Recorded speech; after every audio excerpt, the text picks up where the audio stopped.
आप सभी भाई बहनों का आध्यात्मिक ज्ञानात्मक चैनल की ब्रह्म मुहूर्त ज्ञान उपदेश कक्षा में एक बार फिर स्वागत है।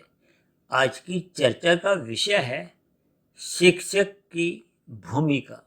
क्योंकि आज शिक्षक दिवस है जो कि 5 सितंबर को मनाया जाता है, इसलिए मेरी उन सभी शिक्षकों से, चाहे उन्होंने मुझे अपने जीवन में पढ़ाया है या नहीं पढ़ाया, मैं सभी शिक्षकों को प्रणाम करता हूँ। सभी आध्यात्मिक गुरुओं के नतमस्तक कोटि कोटि प्रणाम करता हूँ। हालांकि हमारा तो देखिए आध्यात्मिक ज्ञानात्मक चैनल है। इस आध्यात्मिक ज्ञानात्मक चैनल पे तो हम आत्मा परमात्मा ये एक चेतन तत्व है, इन पर चर्चाएं होती हैं। और प्रकृति के 3 गुण, हालांकि प्रकृति का संबंध तो देखिए भौतिक स्थितियों से है, लेकिन शास्त्रों में भी इस भौतिक प्रकृति का एक विशेष महत्व प्रकृति के 3 गुणों की स्थितियों को लेकर है। और इन्हीं 3 गुणों से ही आपके मेरे 3 शरीर बने हुए हैं, स्थूल शरीर, सूक्ष्म शरीर और कारण शरीर। यानी कि इन सभी स्थितियों के ज्ञान को कोई ना कोई आपको में एक गुरु समझाता है, चाहे शास्त्र समझाते हैं, या विभिन्न परिस्थितियों में। देखिए भौतिक शिक्षा भी हम जो स्कूलों में पढ़ते हैं, चाहे हम देखिए अपने घरों में 2.5-3 वर्ष के आजकल बच्चे होते हैं, हम उनको कहाँ भेजते हैं? प्ले स्कूल में। भले ही प्ले स्कूल में कोई ऐसी कोई विशेष शिक्षा नहीं दी जाती, लेकिन एक बच्चे को थोड़ा उठना बैठना सिखाया जाता है। कुछ खेल खेल में उसको कुछ एक संस्कार दिए जाते हैं, समाज में कुछ मर्यादाओं का एक स्थितियों से अवगत कराया जाता है। इन सभी स्थितियों पर बच्चे का, एक शिशु का एक निर्माण प्रक्रिया आरंभ होती है। अक्सर ऐसा माना जाता है कि राष्ट्र के निर्माण में अध्यापक का, शिक्षक का एक बहुत बड़ा योगदान है। ठीक इसी तरह आपके बारे आध्यात्मिक उन्नति में गुरुओं का एक विशेष योगदान है। और शास्त्रों में तो देखिए गुरु को एक भगवान का दर्जा दिया गया। देखिए ये सभी स्थितियां बहुत ही सूक्ष्म स्तर पर एक साधारण देखते हुए भी ये आपके हमारे आध्यात्मिक जीवन की मूल आधार माना जाता है। देखिए मैं भी जो आपके समक्ष जो पिछले 4 सवा 4 वर्षों से जो अलग अलग वीडियो प्रसारित करता आया हूँ, इसमें भी मेरा अपना कोई व्यक्तिगत कोई योगदान नहीं है। मैंने भी गुरुओं से जो प्रवचन सुने, शास्त्रों को जो पढ़ा, देखिए ज्ञान को आप पढ़ने से, सुनने से, दोनों ही स्थितियों में हम ग्रहण करते हैं। जब हम स्कूल में देखिए विद्या ग्रहण करने जाते हैं, विद्यालय में जाते हैं, तो वहाँ भी देखिए अध्यापक द्वारा, अध्यापिका द्वारा जो जो आपको में पढ़ाया जाता है, यहाँ पढ़ाए जाने का अभिप्राय अध्यापकों द्वारा जो शब्दों द्वारा उच्चारण करके आपको में कुछ सिखाया जाता है, बोला जाता है। और उन्हीं बातों को जब हम एक पुस्तकों द्वारा पढ़ते हैं, देखिए पढ़ना आंखों की स्थितियां हैं, सुनना कानों का एक विषय है। इसीलिए तो आपके हमारे जो 5 एक भोग्य इंद्रिय हैं, नाक, जिह्वा, आंख, त्वचा, कान, ये 5 भोग्य विषयों का सुख लेती है। अब इनमें देखिए ज्ञान का संबंध आंख से भी है और कान से विशेष रूप से है। क्योंकि यहाँ शिक्षक का अभिप्राय देखिए ज्ञान से ही है, चाहे वो भौतिक ज्ञान है, चाहे वो आध्यात्मिक ज्ञान है। जब तक हम ज्ञान को अपने भीतर एक ग्रहण नहीं करते, उसको अपने जीवन का हिस्सा नहीं बनाते। देखिए भौतिक उन्नति करने के लिए भी आपको में शिक्षा लेनी होती है। ये जो हम विद्यालय में पढ़ते हैं 10 साल, 12 साल, 15 साल, 20 साल, देखिए आजकल तो क्योंकि प्ले स्कूल से ही आपकी हमारी शिक्षा आरंभ हो जाती है। अक्सर देखिए प्ले स्कूल, फिर उसके बाद पहली, दूसरी, तीसरी, चौथी, 5वीं कक्षा तक अक्सर विद्यार्थी को अगली कक्षा में चढ़ा दिया जाता है, पास कर दिया जाता है, ताकि उसको एक प्रोत्साहन मिले, शिक्षा के प्रति उसकी रुचि जागृत हो। देखिए आज की चर्चा में मेरा जो शिक्षा के ऊपर एक विशेष चर्चा है, वो देखिए भौतिक ज्ञान के ऊपर भी है और आध्यात्मिक ज्ञान के भी ऊपर है। और भौतिक ज्ञान देने वालों को ही हम देखिए अध्यापक कह देते हैं, शिक्षक कह देते हैं, और आध्यात्मिक ज्ञान देने वालों को हम अक्सर गुरु की संज्ञा देते हैं। ये सभी स्थितियां मात्र देखिए एक शब्दों तक ही एक एक आदर के रूप में कही जाती हैं, क्योंकि हमारे देखिए शिक्षा के स्तर आरंभिक स्थितियों में तो देखिए माता पिता से आरंभ होती है। माता पिता का भी इसलिए विशेष प्रकार से एक आदर दिया जाता है कि उन्होंने हमारा पालन पोषण के साथ साथ आरंभिक शिक्षा तो आपको भी घर से ही मिलती है।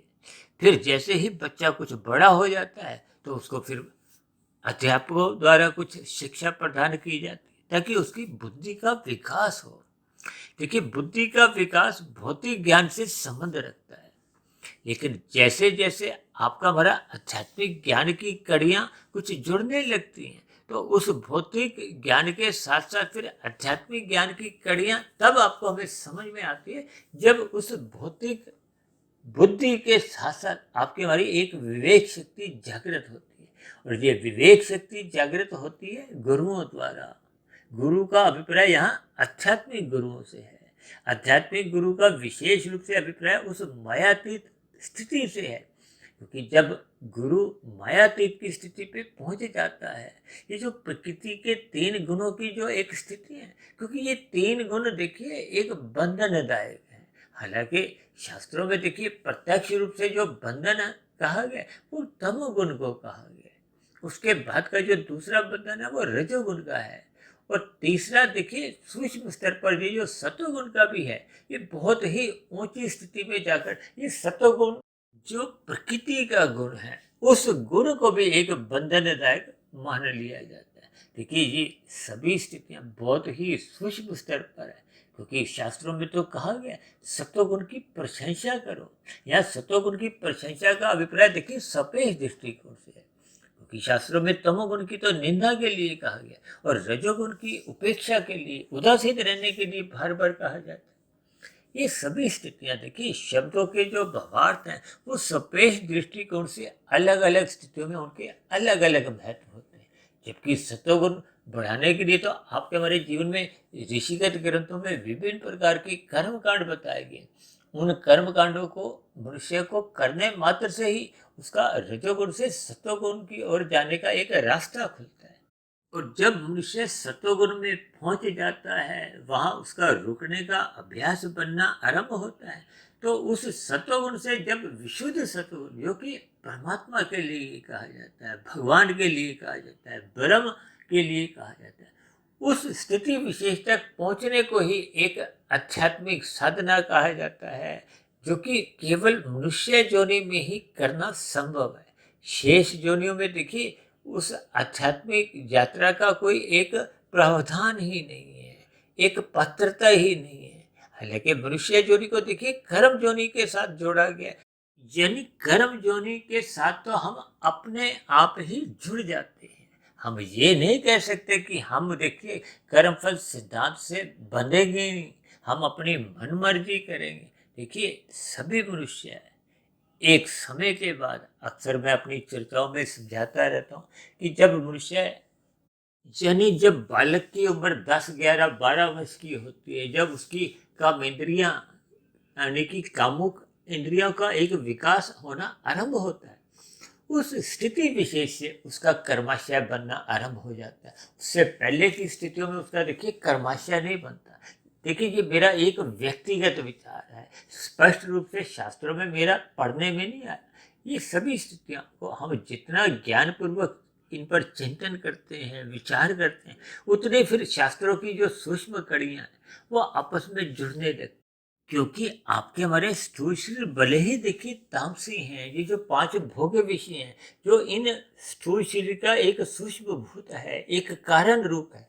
देखिए जो 5 भोग्य विषय हैं, गंध, रस, रूप, स्पर्श और शब्द, ये 5 भोग्य विषयों के कारण ही आपके हमारे स्थूल शरीर का एक निर्माण होता है, जिसको देखिए पृथ्वी, जल, अग्नि, वायु, आकाश, इन 5 स्थूल भूत कहा जाता है। ये जो आपके हमारे स्थूल शरीर के देखिए नाक, जिह्वा, आंख, त्वचा, कान, ये एक गोलक रूपी ज्ञानेंद्रियां मानी गई हैं, और 5 कर्मेंद्रियां, हाथ पैर वाणी लिंग गुदा।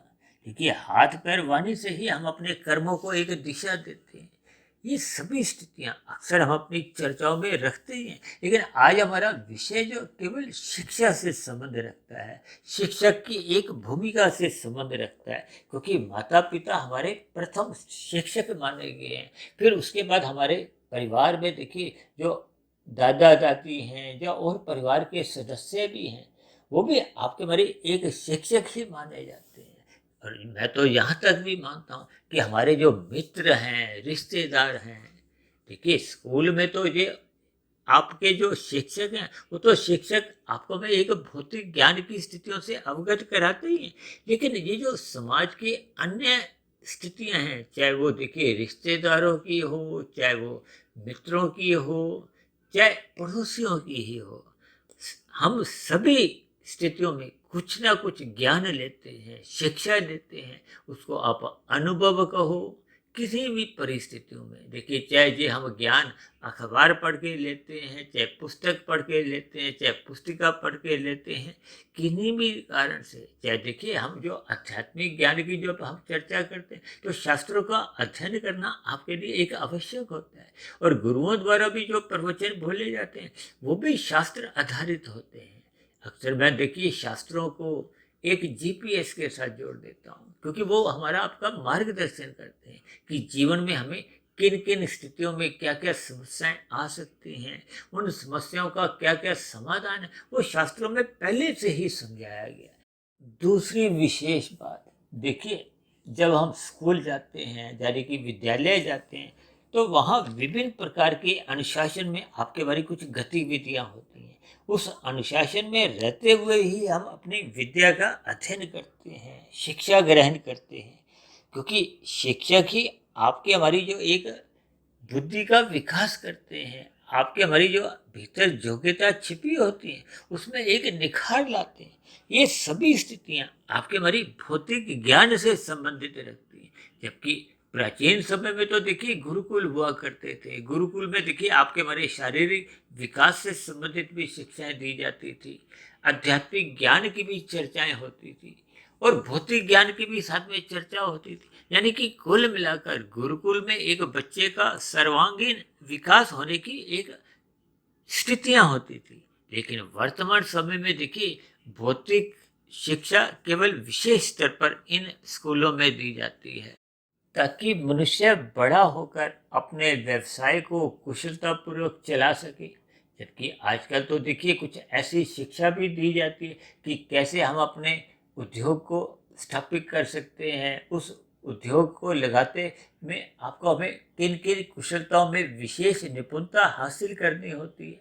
हालांकि उन स्थितियों में देखिए कुछ आध्यात्मिक बातों का विरोध भी रहता है।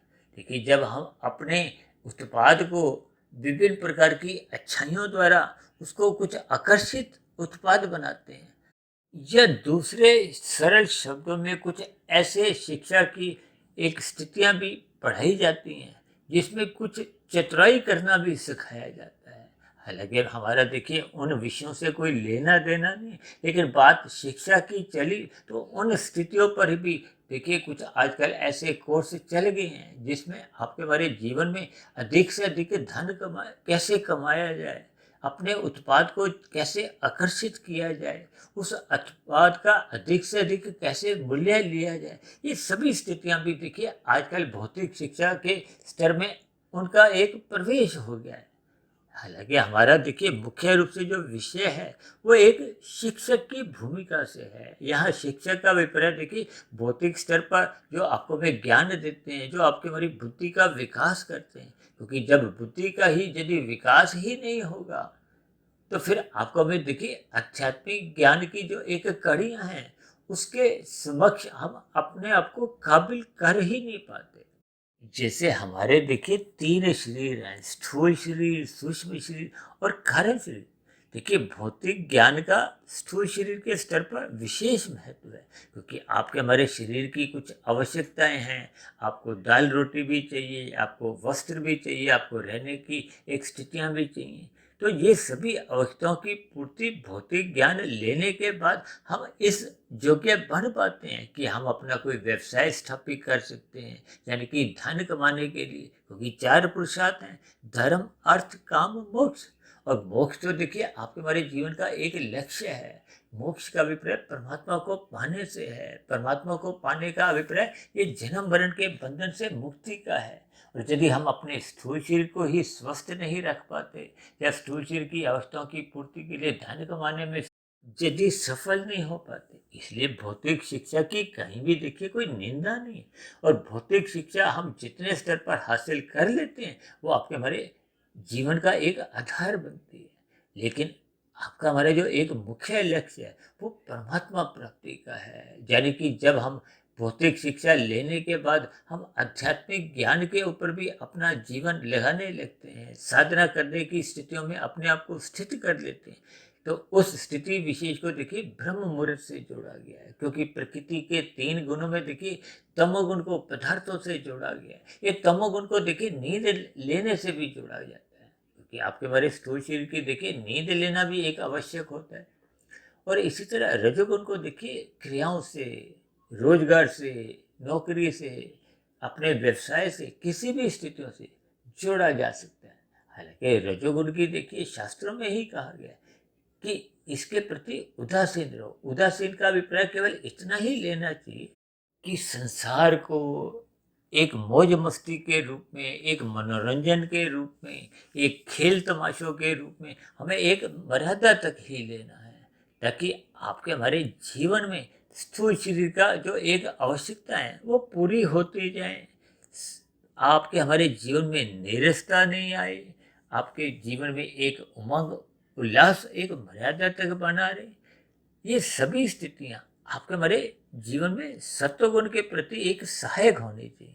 यदि ये भोग इच्छाएं आपके हमारे सत्वगुण को बढ़ाने में रुकावट पैदा करती हैं, तो फिर उस स्थिति विशेष में ये रजोगुण की निंदा की करने की एक स्थितियां का शास्त्र में ही कहा गया। यानी कि आपका हमारा सत्वगुण भी विकसित हो। सत्वगुण विकसित होते होते जब हम परमात्मा के मार्ग की ओर साधना करना आरंभ कर देते हैं, तो वो आपके हमारी एक आध्यात्मिक स्थितियां होती हैं। क्योंकि आध्यात्मिक उन्नति का अभिप्राय आपके हमारे अंतःकरण से है, आपके हमारे सूक्ष्म शरीर और कारण शरीर की स्थितियों से है।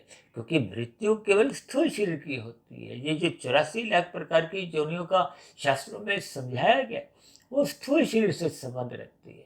और मनुष्य योनि का ही स्थूल शरीर को एक कर्म योनि से जोड़ा गया है और साधना योनि से जोड़ा गया है। देखिए साधना आपके हमारे जीवन का एक अवसर है। उस अवसर का हम लाभ उठा भी सकते हैं, और यदि हम लाभ नहीं भी उठाते तो कोई आपको हमें किसी भी प्रकार का कोई दंड नहीं मिलता। भले ही शास्त्रों में कहा गया है कि तमोगुण से अच्छा रजोगुण है, रजोगुण से अच्छा सतोगुण है, और सतोगुण से भी अच्छा क्या है? विशुद्ध सतोगुण। विशुद्ध सतोगुण देखिए आत्मा के लिए, परमात्मा के लिए कहा जाता है, क्योंकि हम सभी आत्मा देखिए ज्ञान स्वरूप है, जबकि दूसरी ओर परमात्मा ही एकमात्र आनंद स्वरूप सत्य है। इसलिए परमात्मा को देखिए सच्चिदानंद कहा गया। ये जो हम भौतिक शिक्षा भी जो लेते हैं, ये देखिए हम अपने जीवन के 15, 20, 25 वर्ष जो शिक्षा में लगाते हैं, और कितना धन लगाते हैं, कितना समय लगाते हैं। आपका हमारा उद्देश्य क्या है? 5 भोग्य विषयों की प्राप्ति, संसार में सुख, सुविधा, स्वाद, सम्मान, सत्ता आदि की प्राप्ति। ये भोग विषय देखिए आपके हमारे अंतोगत का कोई विशेष उन्नति का कोई एक साधन नहीं है।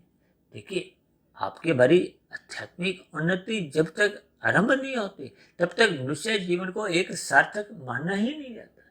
देखिए भौतिक उन्नति की कहीं भी कोई निंदा नहीं है, लेकिन भौतिक उन्नति के लिए ही अगर हम अपना मिला हुआ जीवन बिता देते हैं तो फिर आपके हमारे जीवन की कोई सफलता नहीं है, आपके हमारे मिले हुए जीवन की कोई जीत नहीं है। यानी कि आपका हमारा जो मिला हुआ जीवन है वो साधना करने का एक अवसर है, और जब हम अवसर का लाभ नहीं उठाते तो फिर हम अपने जीवन में जीत हासिल कर नहीं पाते। जीत हासिल करने का अभिप्राय क्या है कि यदि हम अपने मिले हुए जीवन में कार्य शरीर को शुद्ध नहीं करते, या यूं को कि कारण शरीर को शुद्ध करते हुए हम परमात्मा को पाने की जो अपनी एक पात्रता है उसमें एक मजबूती नहीं लाते।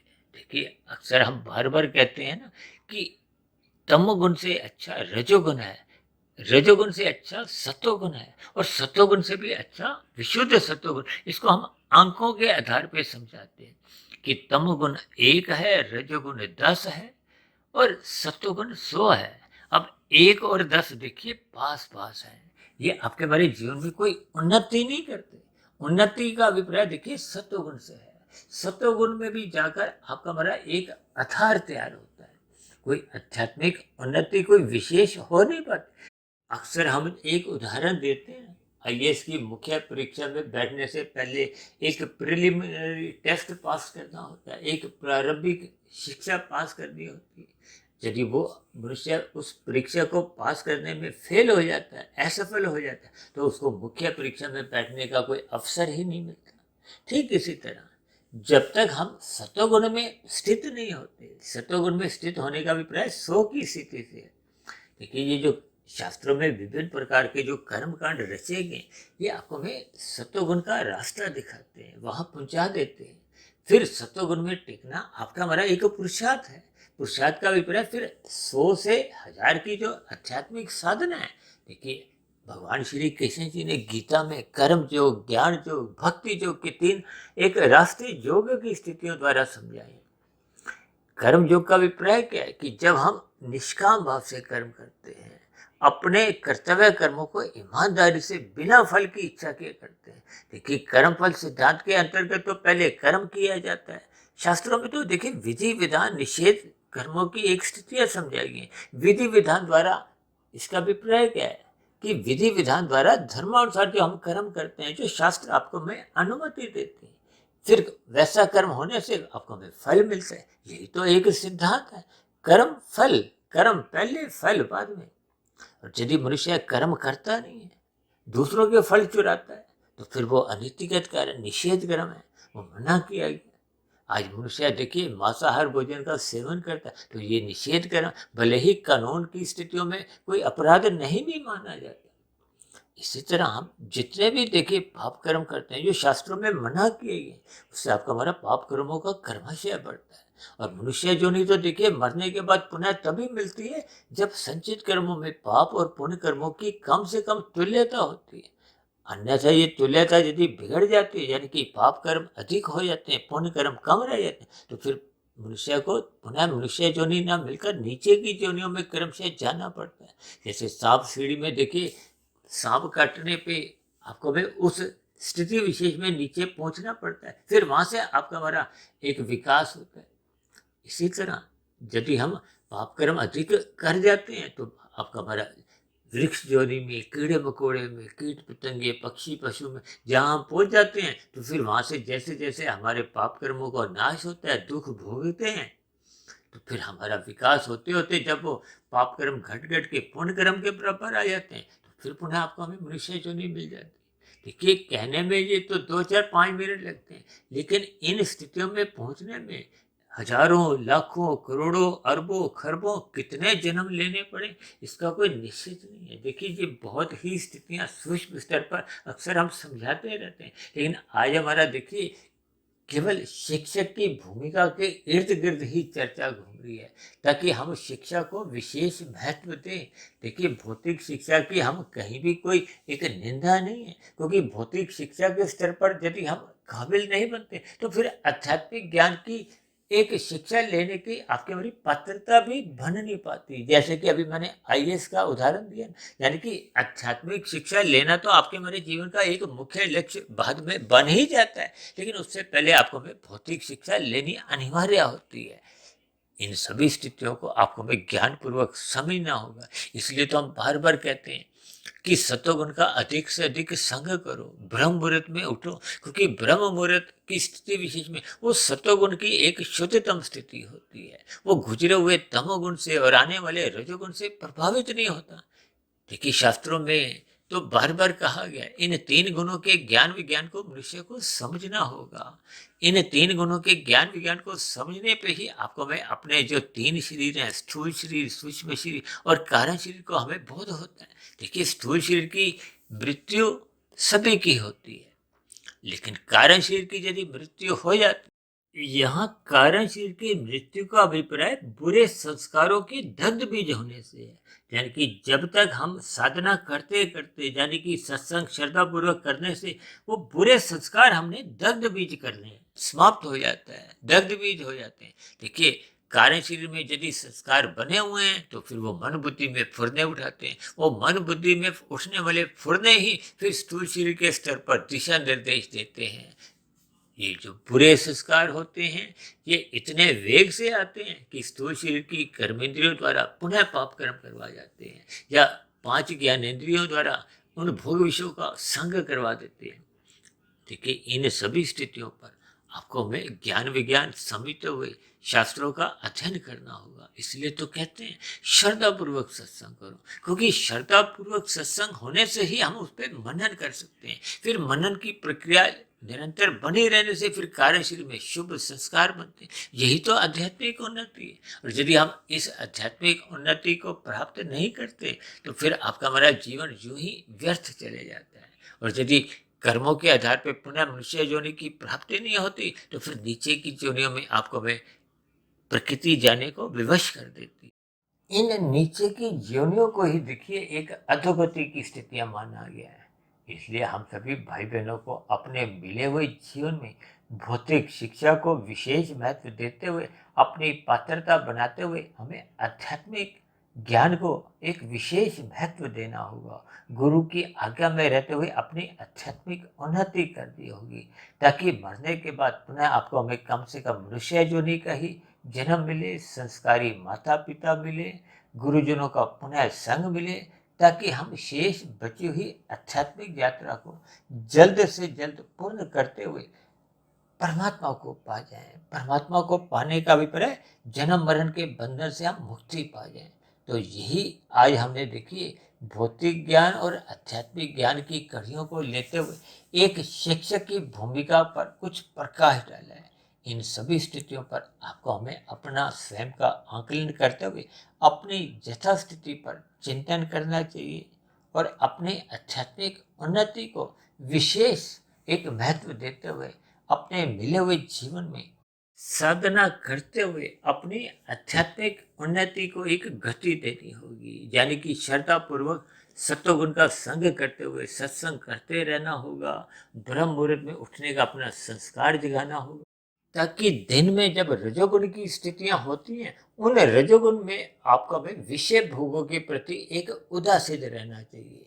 केवल अपनी अवस्थाओं की पूर्ति के लिए ही पुरुषार्थ करते रहना होगा, ताकि हम तमोगुण में नहीं गिरे, एक तामसी स्थितियों से गिरने से भी बच जाए।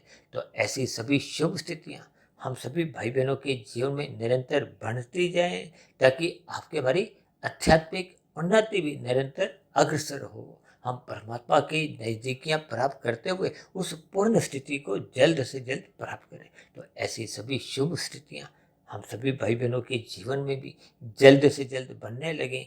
इन्हीं शुभकामनाओं के साथ चर्चा विशेष को यही विश्राम देते हैं।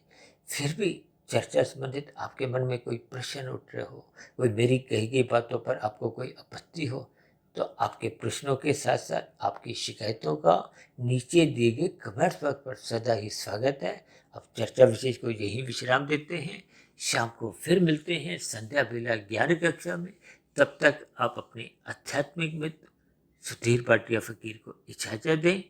वीडियो विशेष को ध्यानपूर्वक सुनने के लिए आप सभी भाई बहनों का बहुत बहुत धन्यवाद।